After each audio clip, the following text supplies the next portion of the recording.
Bonjour, je suis Éric Frétillère, je suis agriculteur dans le sud-ouest de la Dordogne, dans le Périgord, et j'ai une exploitation qui fait 140 hectares, dont 100 hectares de maïs irrigué.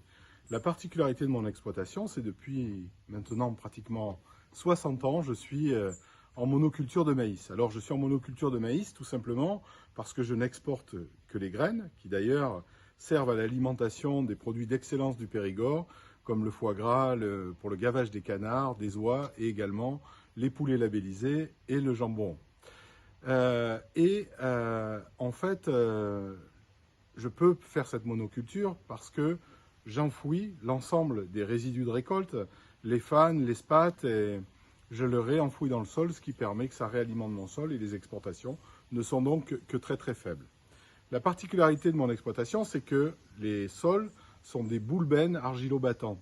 Ce sont des sols à très faible potentiel, avec un taux de matière organique qui est de l'ordre de 1,5 à 2% de matière organique, ce qui est très très faible. Et sur ces sols, qui sont très fragiles, en fait, le travail du sol a un rôle absolument majeur. C'est pour ça que depuis maintenant pratiquement 20 ans, je ne laboure pas. Personnellement, je n'ai jamais labouré. J'ai tout le temps utilisé un travail vertical du sol et un travail le plus simplifié possible dans la limite de ce que l'on peut faire.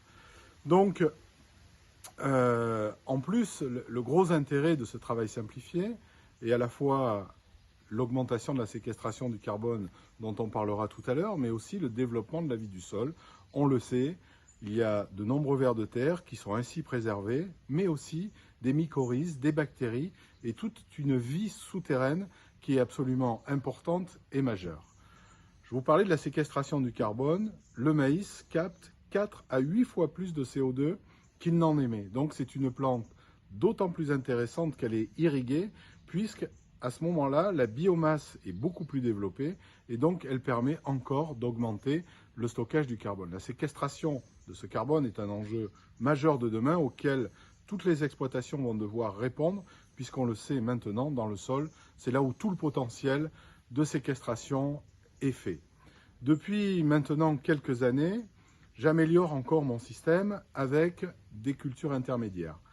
Je mets une légumineuse, en ce moment c'est une févrole, mais je pense que dans le temps, je vais pouvoir mélanger plusieurs cultures pour avoir un couvert hivernal toute l'année, des terres qui soient couvertes, ce qui va limiter la battance, ce qui va améliorer la séquestration du carbone. Et puis, accessoirement, le racinaire me permet de travailler un peu le sol, ce qui me permet de le simplifier au moment de la reprise et des semis. Et puis, cette légumineuse, elle capte l'azote de l'atmosphère et me le met dans le sol. Et donc, elle va me limiter un peu les apports ultérieurs, notamment au niveau de l'azote. Donc, c'est un intérêt tout à fait intéressant. L'irrigation, qui a un rôle majeur également, sur mon exploitation, est en circuit fermé, dans la mesure où tous mes terrains sont drainés, réalimentent des retenues collinaires, et ce qui me permet d'avoir le potentiel d'irrigation pour l'été.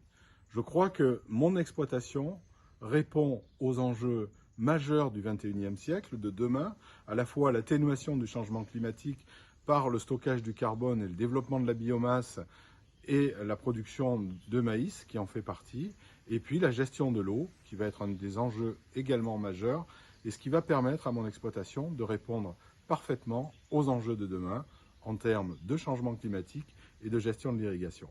Je vous remercie.